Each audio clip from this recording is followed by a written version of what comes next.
Pitch. For those of you that haven't come across the pitch before, we're a national program of startup events. So if you are looking for investments, do check us out. In this episode, we're going to be talking all about short form social video, and particularly how you can develop content that really flies. And I'll be joined by Jack from Helpbank, who's been responsible for building accounts into the millions of followers. So he's going to share some of his tips, hacks, and practical tips that you can use in your social journey. So thanks again for joining us, Jack. It'd be lovely if you could just introduce yourself and tell us a little bit about what you do. Yeah, thank you so much for having me, Chris. Hey guys, I'm Jack. I manage Simon Squibb's social pages on social media, which some of you may have seen. You know, the guy that asks people, would you ever start a business of your own? And everyone seems to have a dream. We essentially have been doing this type of content for a year and a half now. There is a small team of us, but we're on a mission to help 10 million people start and grow a business of their own for free. And we're really proud to have reached millions of people by doing this. We're at just over 3 million followers on Simon's pages. And around 11 weeks ago, we just launched our software platform, Helpbank, which gives people the free help they need to start and grow their business and also rewards you for helping others. And we've got just over 75,000 active users already. So yeah, it's a really exciting time and looking forward to keep doing it, really. Yeah, for those of you that haven't seen Helpbank, it's a wicked platform if you just have a question about your business. Could be about funding, could be about anything really. So do go and have a look at that. Take us right back to the beginning though, Jack. Like, when did you first kind of do, or what was your first social video clip? Yeah, so it's actually quite funny. A few years ago, I was working at Co-op and I hated my job, unsurprisingly, working in a store. But I just moved back home to where my parents were living because it was lockdown. And there was nothing else to do other than go to Co-op. And it was around 2 or 3 weeks before I downloaded this app called TikTok. And I'd never seen this kind of short form algorithm before where you literally just scroll and it gets to know you and shows you more of the things you like. It was incredibly smart and it fascinated me. But I was inspired to try something small out by myself. So I just tried a couple of videos within Co-op. One where I got my friend to take over a tannoy and just shout "key worker," and that somehow blew up. But then a couple of weeks later was like my biggest TikTok in that time, where my co-worker pushed me back into a case of wine and it smashed everywhere. It was kind of, my first reaction was probably I'm annoyed because now I have to clean this up. And my second reaction was this is going to make a really good TikTok.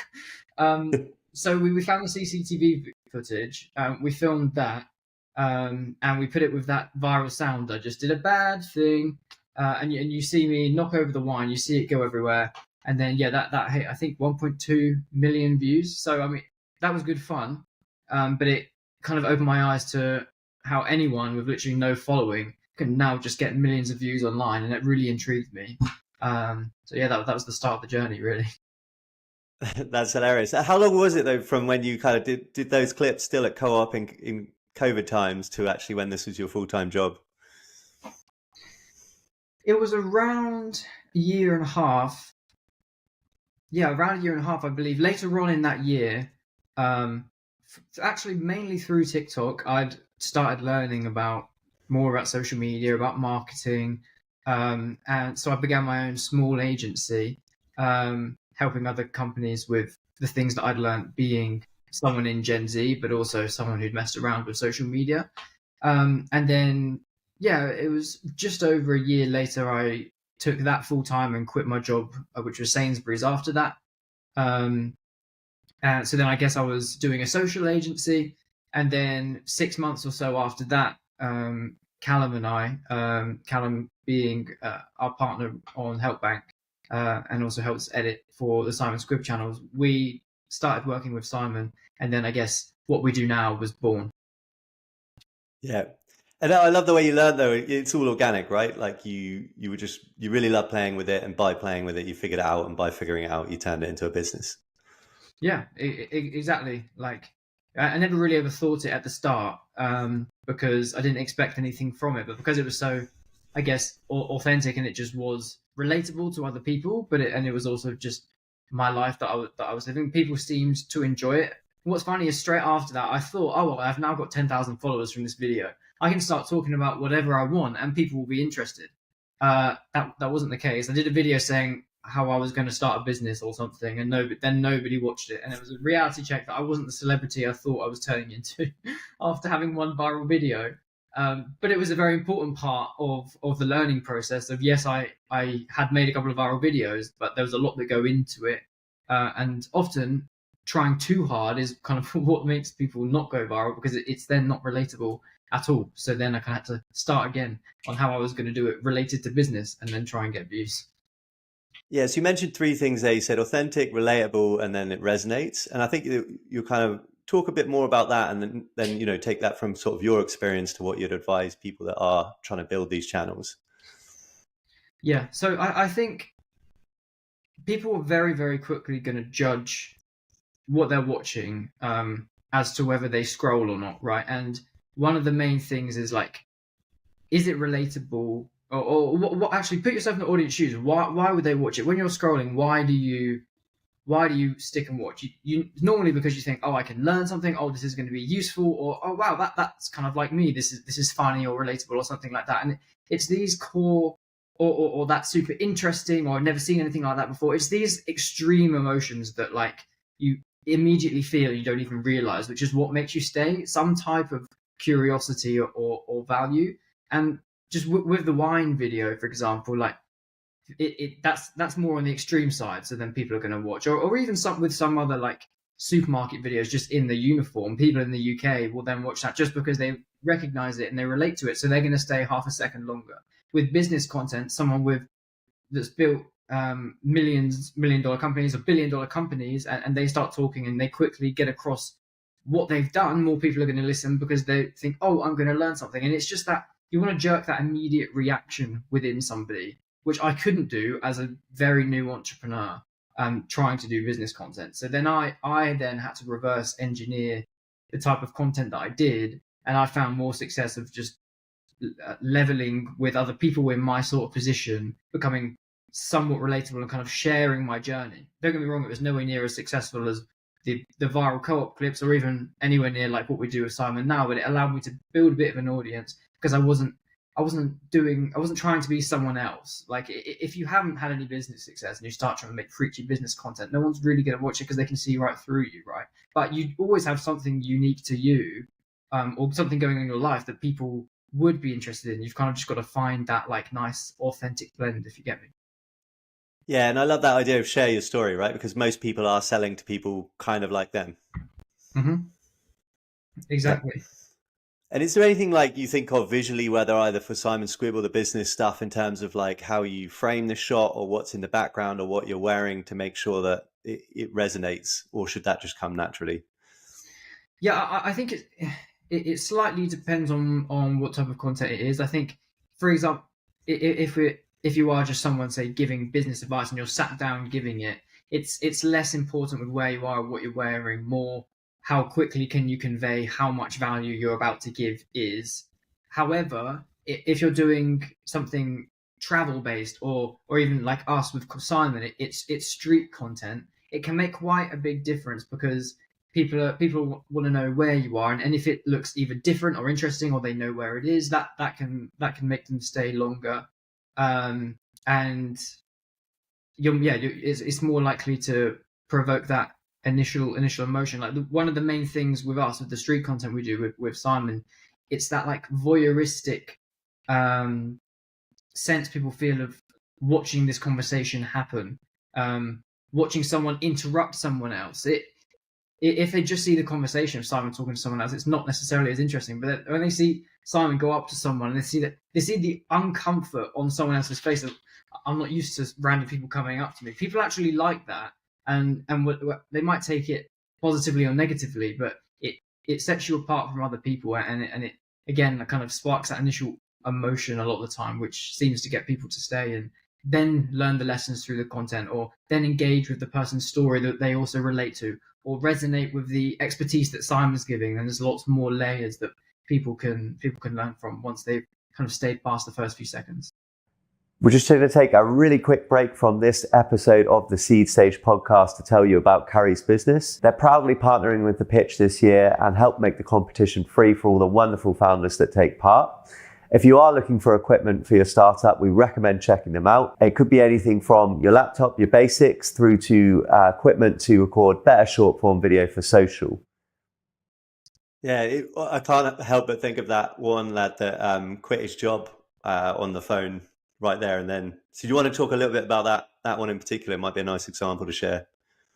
Yeah, so Mason, essentially that day we were on a mission to find someone to quit their job for £2,000. And interestingly, we've also ran this again recently with the content that will be coming out soon, where we did it with £5,000. And what happens with this type of content, which is really interesting, is we kind of go out with this mission of finding someone to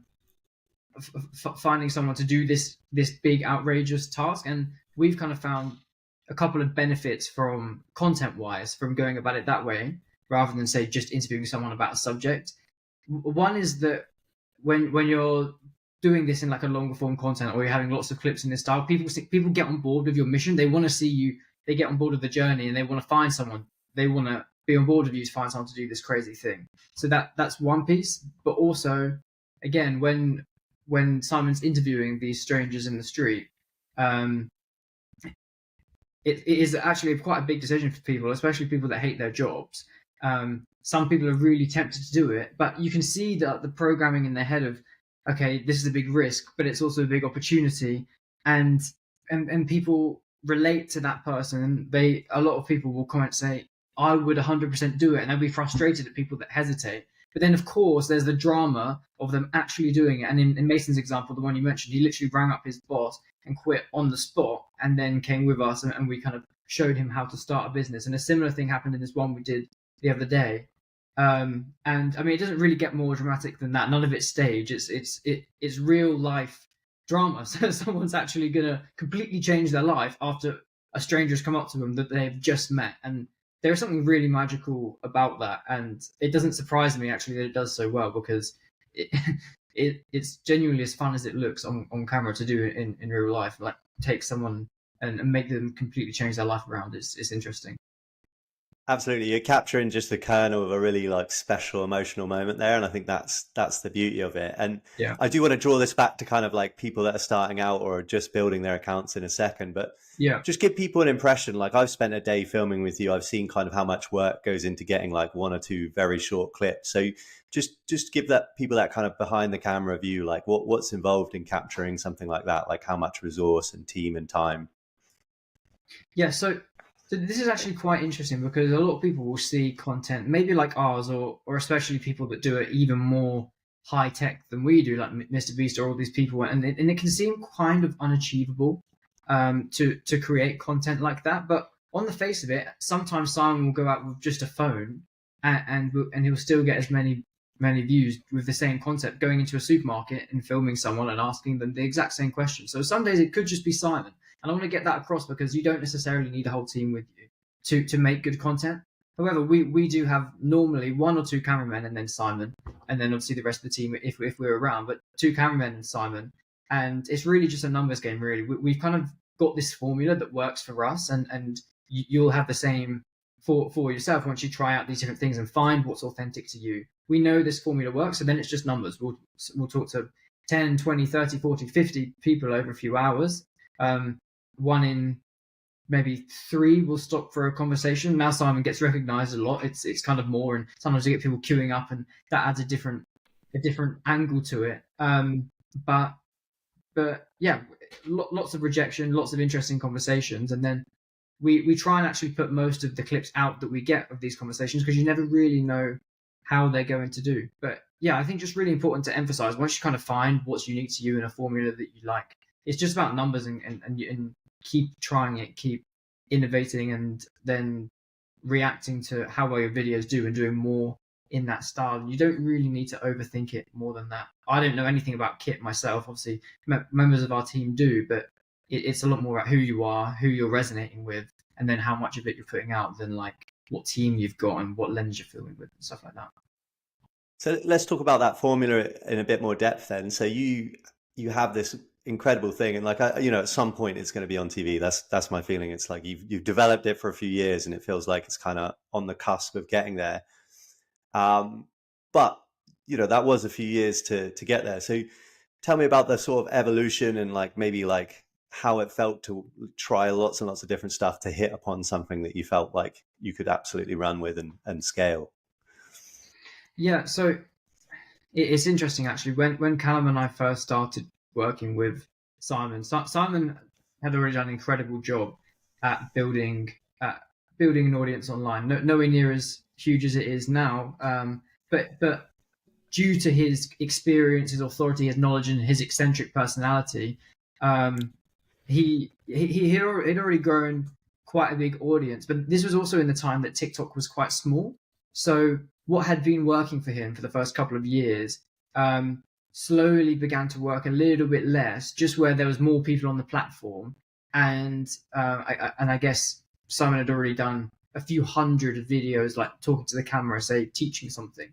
So, sometimes they still work. Don't get me wrong, but Simon was definitely in a time of like less views than he used to get. So I guess our goal was to try and shift that up with him. And what we first tried to do, considering Simon is someone that has incredible business experience that a lot of people could benefit from, is just kind of upgrading how we did these educational videos. So we sat in a studio and got Simon to convey his knowledge to camera, a little bit more like you see now when you look at people like Alex Hormozi's videos or any of these people in the business space. We tried that sort of style, but it was interesting is that some did okay, but they often didn't do as well as we would have hoped, considering Simon's background and his experience. And I think it's just because it wasn't as authentic to Simon as maybe Callum and I had hoped it would be. Simon, if Simon feels something, wants to convey something, he'll do it there and then and talk to the camera.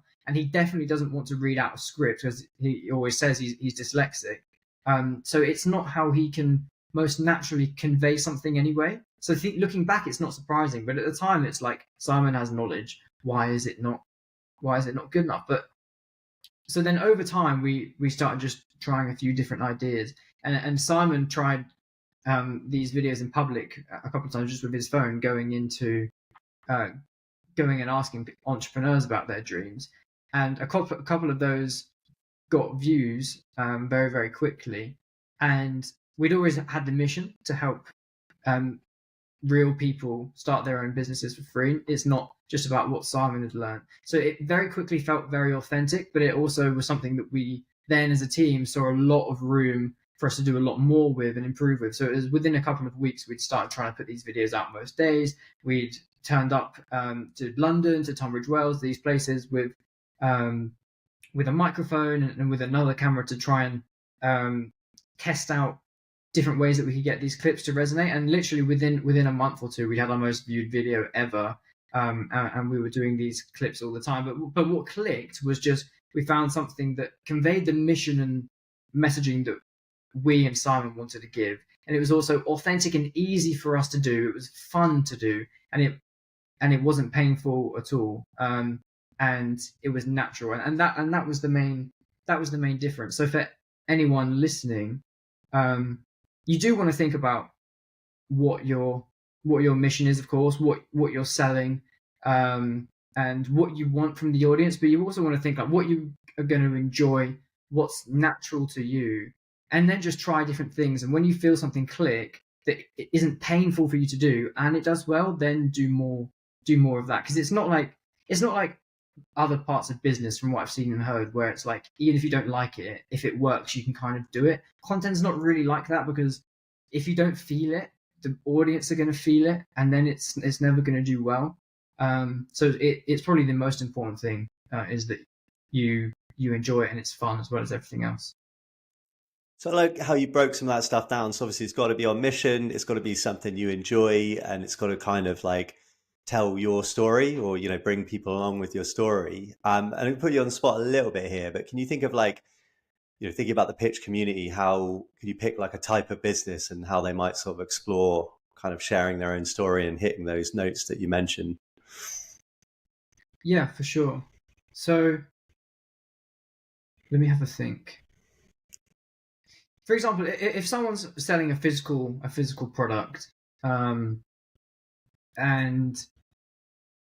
they maybe they've raised a little bit of money for it, but you have a clear reason why your business is better than others, and there must be something unique about it. This is why you're able to raise money, or why you've started to sell it. What I would be thinking, something Simon says, but I know Simon was taking something else, is like sell the sizzle, not the steak. Um, and again, I guess this is just common in marketing and business in general. But think that, make sure you're thinking that way in your content. What's not what does your business offer? Like what is the tech? Very much like what's the feeling that it gives, or what's the result that it gives, and then kind of reverse engineer that into trying different types of content. I would suggest, if especially if you're like a founder with a couple of employees, or even if it's just you, people really like following people, and also if you can create the content, then you can do quite a lot of it. So I would suggest trying it yourself, or having a person in your team do it to start with, because it's easy to resonate. But if you have a tech product, for example, try and sell the sizzle. And one business that comes to mind, someone I spoke to at the pitch, actually, they had a dog collar which was really different to other dog collars, and it allowed you to have the Apple AirTag in it and stuff like that. And it was actually a really cool product.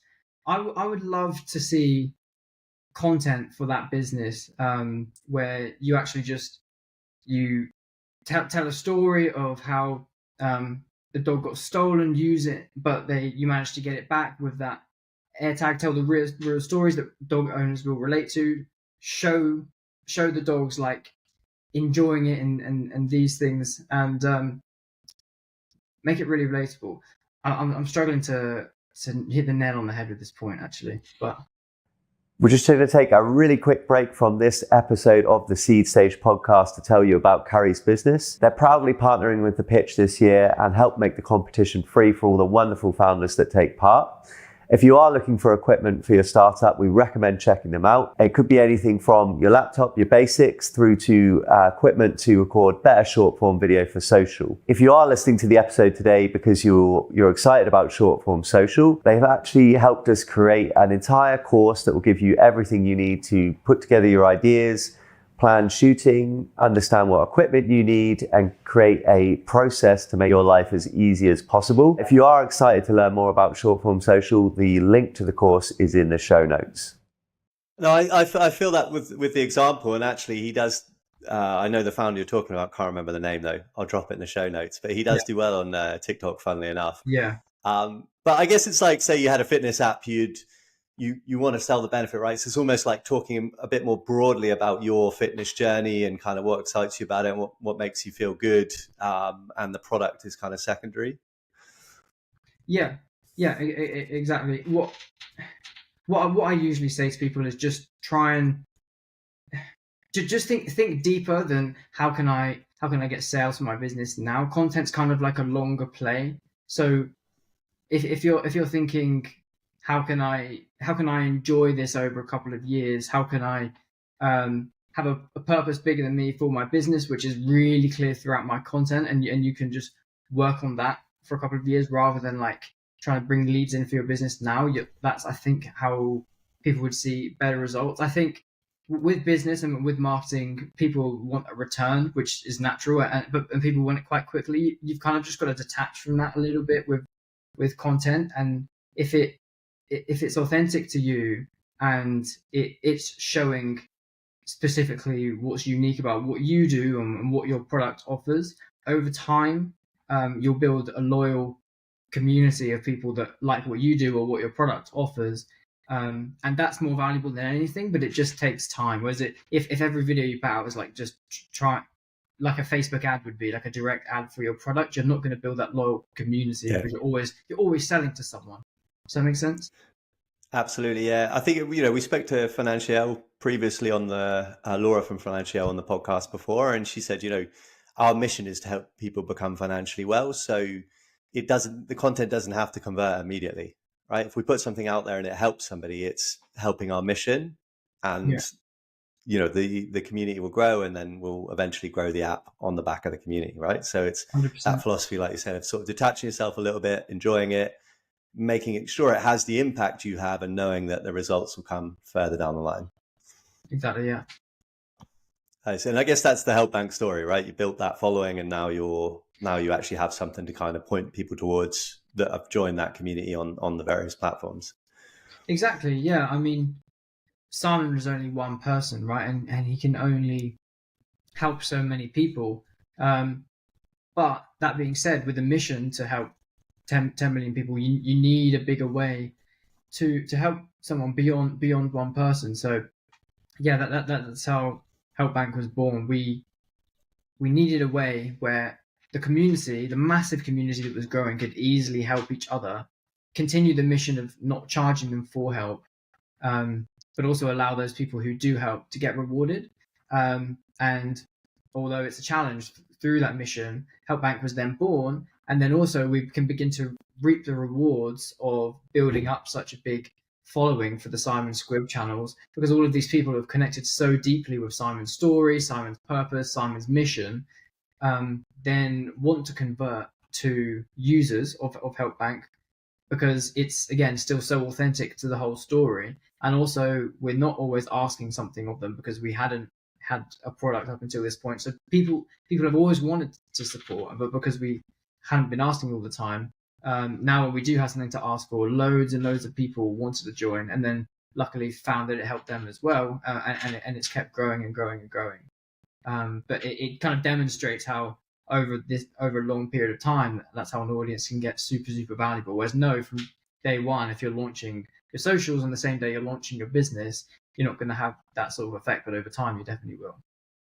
Yeah, I think that's been a total revolution in the last 5 years. Like founders I meet now, the moment they have the business idea, or even when they don't quite have the idea refined yet, they start sort of recording and talking about it and learning. Yeah. So that by the time they come to actually develop something, they can get feedback from the audience. And by the time they actually launch something, they've got that audience, those advocates there already. Yeah. Yeah. So I want to ask just maybe one more technical question before we sort of round it up. But I know you sort of look at all the different platforms, like you're on YouTube Shorts and you do longer clips on YouTube, etc. You've got quite a strong following on LinkedIn and so on. So what have you kind of seen in the last 12 months that's kind of exciting in terms of using maybe those platforms in a different way, or opportunities that you're seeing right now? Yeah, so the main thing is short form still continues to be ridiculously popular, and more and more and more so. So obviously TikTok invented it as we know it now, but every single platform not just copied it, but they also push it because they want to compete with TikTok, and they struggle. But the good thing is you can now, unlike kind of how it had been in the years prior, you can now create one piece of short form content which is in the exact right format for almost every platform now. So the main advice that I would give is just make sure you're posting to every single platform, because you can. It's minimum extra effort. But for example, with a lot of people don't know that Facebook also have Reels independently of Instagram Reels, and independent of normal Facebook posts. You can even make it so they upload together, but it's a different platform. And our Facebook following quickly last year overtook Instagram just because Facebook were pushing their Reels function so much, and it's no extra content. But now we've got on Simon's channel 840,000 followers on Facebook through creating no extra content, but just making sure it was posted there. And whether it's Snapchat Spotlight, even on LinkedIn, Twitter, a lot of these platforms they're optimizing for short form content. So yeah, the best advice I could give, to be honest, was make sure that you're posting everywhere, and then just doing it frequently. It's minimal extra effort, but the returns that you can get is huge. Great tip there. And just a final thing. So are there kind of two pieces of advice you'd give to entrepreneurs that want to build their following? And it could be something you've already hit upon, but just what are the kind of two most powerful things to remember? Yeah, so the first thing is, again, we definitely have mentioned it, but just make sure it's authentic to you or your business, because then you're going to be able to put the numbers in that you need to. There's no really getting around. You're going to have to put out probably hundreds and thousands of pieces of content to build the type of audience and community that you want over time. And it's going to be very easy if you're enjoying it and it's authentic to you. And the second piece, which I'm going to steal from Simon Squibb, but it's a very good point, is just make sure that you or your business has a very strong purpose. Because if you do have that, it makes growing a business, but also growing your content and your audience so much easier, because people can then relate you to that purpose, and they also know what your goal is. So then when they're watching you, they're like, oh, this is what he's working towards. And it's so big. It's going to make you happy and have something to aim for.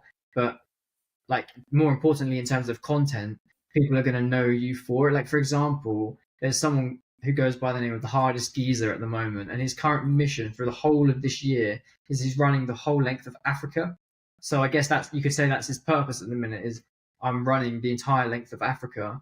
And he had very, very little followers before he left, and now he's at 300,000 plus on Instagram. He's been in all the press. When he completes the mission, he'll be on all of the all the podcasts and things like that. But that's because he had this massive mission, this massive purpose of doing this thing. Now, whether it's small or as big as that, if you have something like guiding you and guiding a business and guiding your content, it's going to make you and what you put out there very easy to get behind. So I'd say it's essential, really. Love it. And if people want to learn more from you, if they want to follow you, like what's the best way to do that? And then, tell us where to connect with Help Bank as well. Yeah, so you can find me on social, on Instagram or LinkedIn at Jack Wettingsteel. But if you go to helpbank.com, and you can ask questions in there within marketing about any content questions you might have, what content you should be putting out, or even put links to content for us to review, then the community, AI, and the team will have a look at it. And also just make sure you're following at Simon Squibb on socials and on YouTube as well, as that's where all our exciting content goes out. Brilliant. Thanks so much for joining us, Jack. I really appreciate the advice there.